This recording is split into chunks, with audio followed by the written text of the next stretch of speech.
गुरवे सर्वलोकानां भिषजेद्भवरोगिणां निधये सर्वविद्यानां श्रीदक्षिणामूर्तये नमः। श्रुतिस्मृतिपुराणानाम् आलयं करुणालयं नमामि भगवत्पादशङ्करं लोकशङ्करं पारकरुणासिन्धुं ज्ञानदं शान्तरूपिणं श्रीचन्द्रशेखरेन्द्रगुरुं प्रणमामि उदान्वहं। सद्गुरुचरणारविन्दाभ्यां नमः। श्रीगुरुभ्यो नमः। हरिः ओम्। We are seeing shloka 87. We have already finished Vyapini Vividhakara. So now we have to see Vidya Vidya Swarupini. So the nama should be split as Vidya Avidya Swarupini. So Devi is the Swarupam. Devi Swarupam is both Vidya and Avidya. What is Vidya? Vidya comes from the root to know. Even Veda comes from the root to know. Vid means to know. So Vidya means knowledge. Vedam also means knowledge. Vidya means knowledge. Avidya means opposite of knowledge, ignorance. This is the normal meaning. So Vidya means knowledge, Avidya means ignorance. But here you should not take Vidya and Avidya as knowledge and ignorance. Here it has got a special meaning.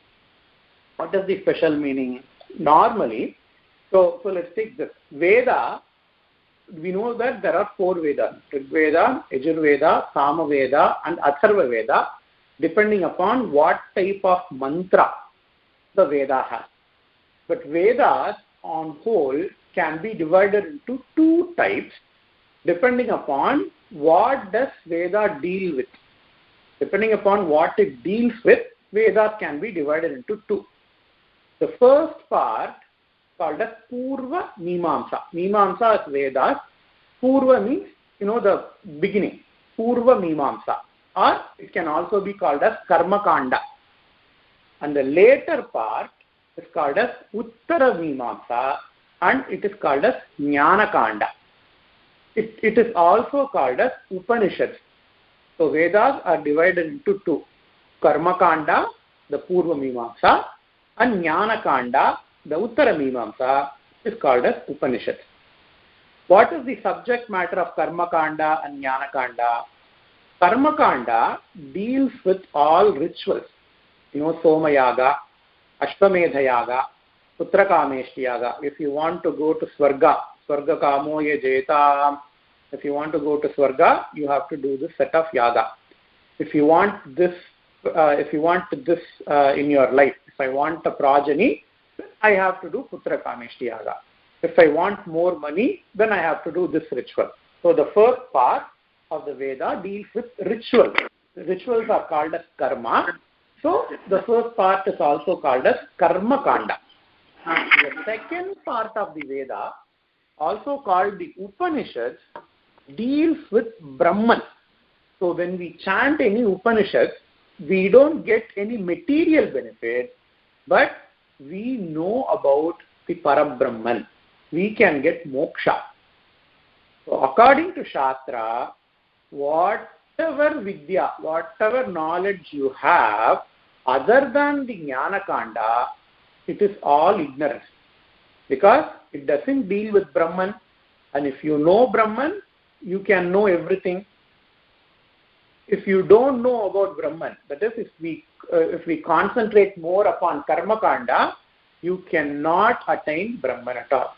So only, when we do Karma Kanda, we can go up to Swarga, but not to Moksha. The one that gives Moksha is called as Jnana Kanda, and according to Shastra, only that part can be called as Vidya. And whatever that does not deal with Brahman, it is called as Avidya, because it doesn't deal with Brahman. Brahman is the ultimate reality. If it deals with Brahman, it is Vidya. If it doesn't deal with Brahman, it is called as Avidya. And here, Ambal is termed as Vidya Avidya Swarupini. Because even while doing Karma Kanda, you are worshipping Ambal only. In Lalita Trishati, there is a Namam. Hayameda Samarchitaye Namaha, it comes. Hayameda is Ashwamedha. Haya is Ashwa. The Yajnam. Even when you do Ashwamedha Yaga, you go to Swarga, but you are worshipping only Devi. And if you are going to Jnana Kanda, it is going to reveal Brahman, and that is Devi itself. Brahman is Devi. So, Brahman with female form is Devi, Lalitambika. So, Vidya, Avidya, Sharupini is both Vidya, both the Upanishad part and the Karma Kanda part. She is the Swarupam. It means she is Veda Swarupini. She herself is Veda, because Vidya plus Avidya is Veda, and she is Veda Swarupini. It is Vidya, Vidya Swarupini. The next two namas are very beautiful. They are big namas. In the next two namas, Devi is compared to sun and moon. So let us see. Mahakamesha Nayana Kumuda Ahlada Kaumudi. Here Ambal is equated to moon. Kaumudi means moon. And Mahakamesha is Shiva. Mahakamesha Nayana is the eyes of Parameshwara. So eyes of Parameshwara will bloom if he sees Devi. That is the meaning of the Nama. So Alli, in Tamil we call, there is a flower called as Alli. I think it is called as water lily here or something. So that flower will bloom only when there is moon. If there is no moon, on the other hand, if there is sun, the flower will not bloom. Ambal's Swarupam is like the moon that blooms the lily-like eyes of Parameshwara. That is the meaning of this name. Mahakamesha Nayana Kumuda Ahlada. Ahlada is blooming. Ahlada Kaumudi. So Ambal is like a moon which blooms the eyes of Parameshwara. What does it mean? If we are seeing the person who we love the most, our eyes will automatically become big, right? If a small kid sees his mother, the kid's eyes is gonna get bigger. Even if we are looking at our friend, a long-term friend which we have not seen for a long time, our eyes will bloom, right? So in the same way, Shiva's eyes get enlarged, surprised when he sees Lalita Parameshwari. That is what is called as Mahakamesha Nayana Kumuda Ahlada Kaumudi. So she is not only moon, sometimes she acts as sun as well. That is the next nama. What is that? Bhaktahardha Tamo Bheda Bhanumat Bhanu Santatihi. Here she is not one sun, she is compared to a series of suns. Even one sun brightness we cannot see. Currently we are not even seeing the whole brightness of our own sun, because we have the ozone layer. Only a part of sun rays is falling on us, and majority of the sun's rays doesn't even fall on us. Even at that time, if we go to India and all, 40 degrees Celsius outside, you cannot look at the brightness of that sun with our naked eyes. But here Ambal is referred to as a series of suns. A sun in a string, like a garland made of flowers. Here Ambal is equated as a garland made of not of flowers but as sun. What does she do? She is dispelling the darkness in the hearts of Bhakta. Bhakta, in the of Bhakta. Bhakta Harda, hearts of Bhakta. Tamo, tamas means darkness. Darkness can mean ignorance. Darkness can mean, undesirable qualities, etc. So, what she is doing, Bhaktaharda Tamo Bheda. Bheda means to kill, Bhid to kill. Bhaktaharda Tamo Bheda Bhanumat Bhanu Santatihi. She is not one sun, but she is a series of suns that dispels the darkness in the heart of her bhaktas. That is this nama. Beautiful nama. Mahakamesha Nayana Kumuda Ahlada Kaumudi. She is referred to as a moon. Bhaktaharada Tamo Bheda Bhanumat Bhana Santatihi. She is referred to as sun. The next 6 namas start with Shiva. It starts with Shiva Padam. Shivaduti, Shivaradhya, Shivamurtihi, Shivankari, Shivapriya, Shivapara. These are 6 namas that start with Shiva Shabda. So before going into Nama, we need to see the meaning of Shiva Shabda. That will help us to understand all these 6 Namas. Shiva can mean 3 things. First one, a person called as Shiva. He's a person, Parameshwara or Umapati. So, he's a god, Brahma, Vishnu, Shiva, one of the trinities. So that is Shiva. That is the number 1 meaning. It refers to a person. Number 2, it refers to a quality. What is the quality? Mangalam, auspiciousness. Shivam means Mangalam. That is why Shiva has got name Shiva. Because he is Mangala Sharupi, his name becomes Shiva. So Shiva can mean a person who is Parameshwara, Umapati, etc. Shiva can also mean a quality, Mangalam, auspiciousness. Third, and more importantly, Shiva Shabdam can also refer to Parabrahman, Paramatma. The Parabrahman can also be referred to by the name Shiva. How do we know? Because Upanishad says so.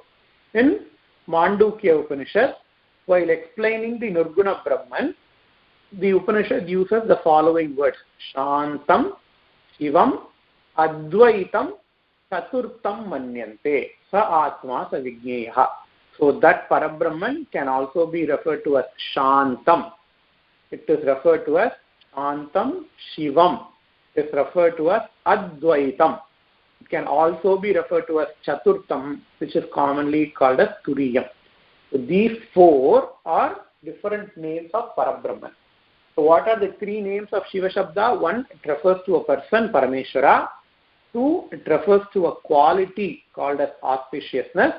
And 3, it refers to Parabrahman himself. So let us look at the 6 Namas.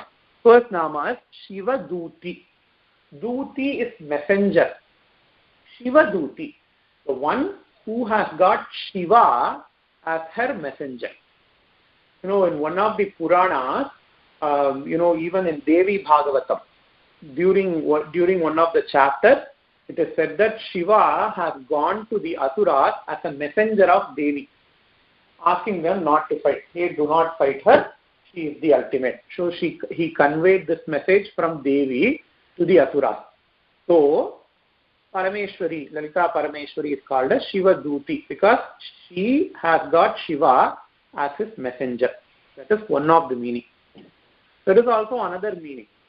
Shiva Duti, it can also be interpreted as the one who is the messenger of Parameshwara. The first Nama is the one who has got Parameshwara as her messenger.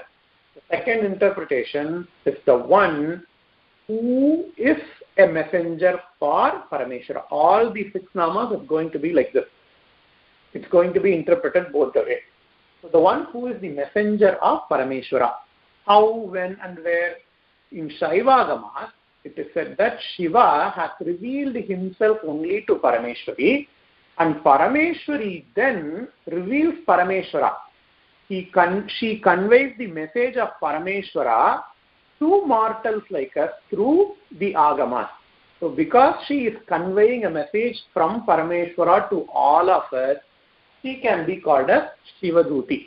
She can be called as a messenger of Parameshwara. There is also another interpretation.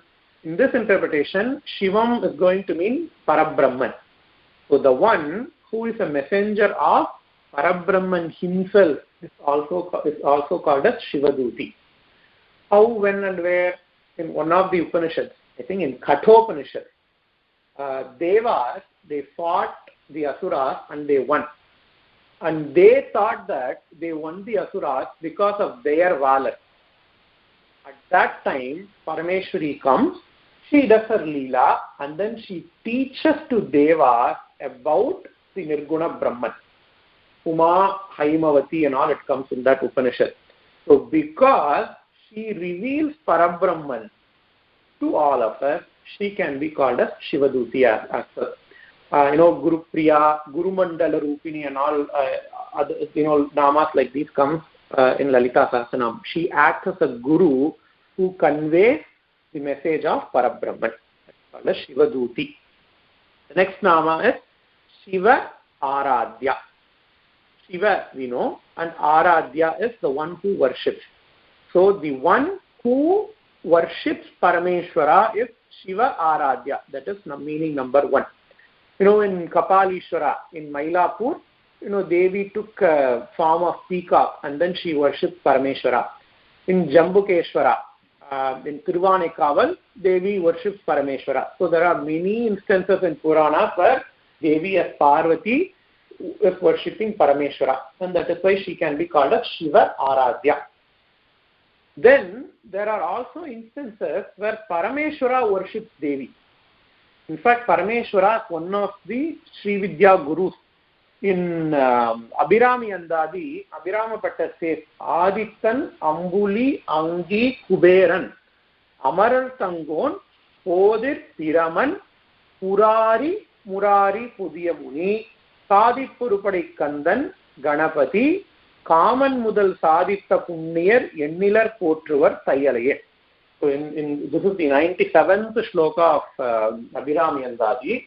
Here, Abhirama Bhatta describes who are all the devotees who have worshipped Lalita Parameshwari. Here he says Purari. Purari is Parameshwara and Murari is Mahavishnu. Both Parameshwara and Mahavishnu.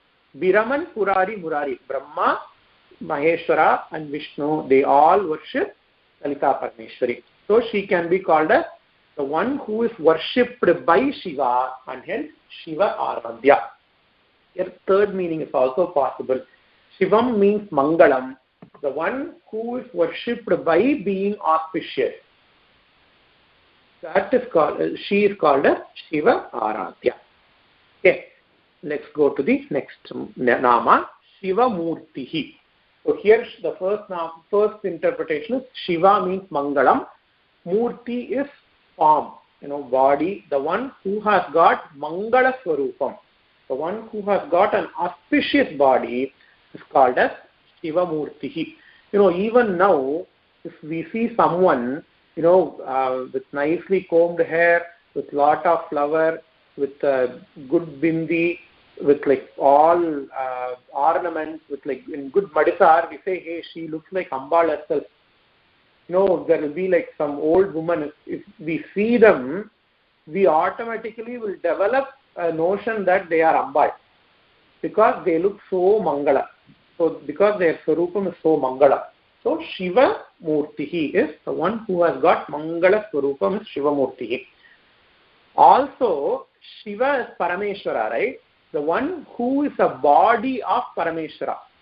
This is being explained well in a Saundari Lahari sloka. Sariram Tvam Shambhoho. So Acharya says, hey Devi, Shiva has given half of his body to you. Right? In Ardhanarishwara, the side of Parameshwara is Devi only. But to Acharya, the radiance of Devi is more than the radiance of Parameshwara. So he says the whole body looks like only you. I don't even see Parameshwara in that form. So she can also be called as the body of Parameshwara. So she is called as Shiva Murtihi. Next is Shivam Kari. Shivam Mangalam, Kari to do. The one who always do auspiciousness to their devotees, called as Shivam Kari. Next is Shiva Priya. The one who loves Shiva is Shiva Priya. Again, other interpretation is the one who is loved by Shiva, also Shiva Priya. And when we have Shiva as Mangalam, the one who loves auspicious things, called as Shiva Priya. That is why we say you should not have an empty forehead. You should always have a bindi, a kumkumam or vibhuti, because that is auspicious. So you should not have loosely tied hair. Hair on loose. You should always tie your hair, because that is Mangala. And Devi likes that Mangala Swarupam. And Devi comes to the places where she likes, right? If we don't like someone, we don't go to their home. And Devi, if someone's house is not Mangalam, is not filled with all these Mangala Vastus, then Devi is not going to go to their house. So that's why we say always follow the tradition, at least whenever it's possible. So Shiva Priya is the one who likes Shiva, the one who is liked by Shiva, the one who likes all the auspicious. Is Shiva Priya. Next nama is Shiva Para. Para means higher. The one who has got only Parameshwara as her boss, called as Shiva Para. No one is higher than to Parameshwari. No one is higher than Lalita Parameshwari than apart from Parameshwara. That is why she is called as Shiva Para.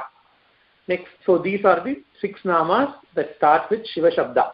There are only few other namas in the whole Lalita Sahasranamam that start with Shiva. Shiva Kameshwara Gatta, that is a nama. And then Shivayai Namaha, that is another nama. Like that only there are few namas, and these are the 6 namas that comes in series.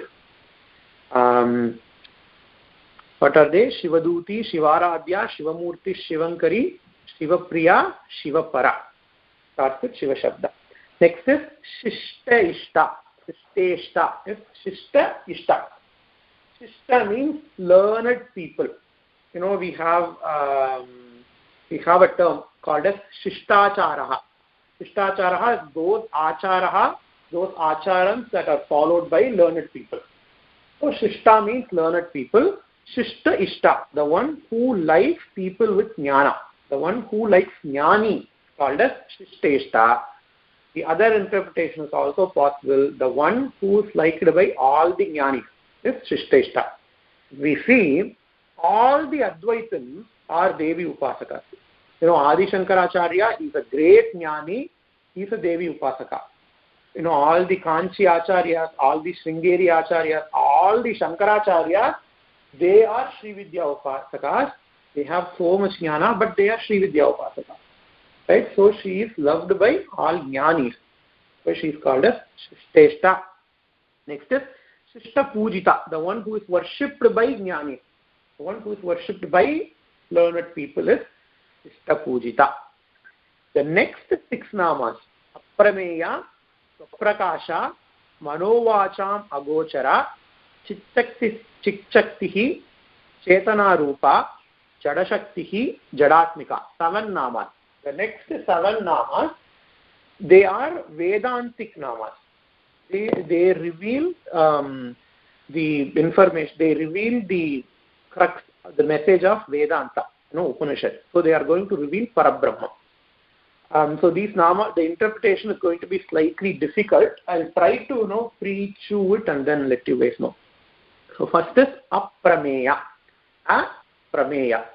Before looking at this nama, we need to know about 3 words: Pramanam, Prameyam, and Pramatha. Pramanam is knowledge. Prameyam is the object. Pramatha is the subject. For example, if I want to know E is equal to mc square, E is equal to mc square is the knowledge. I, the subject, is the person who wants to know E is equal to mc square. For that, I am going to read a physics book, right? So I, the subject, the physics book is Pramanam, and the equation E is equal to mc square is Prameyam, because that is the knowledge that is going to be understood by me. Okay. So subject, object, and knowledge, Pramatha, Prameyam, and Pramanam. So here Devi is called as a Prameya. A Prameya means the one who cannot be known is a Prameya.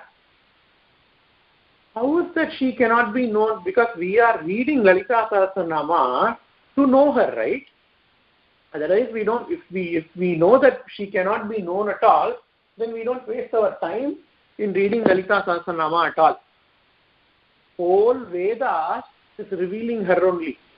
There is a nama that says Suti Sinduri Krita Jadulika. The Devi's Pada Duli is Veda. It's the Kunkumam that is on the forehead of Vedas. So Vedas reveal. We believe that Vedas reveal Devi.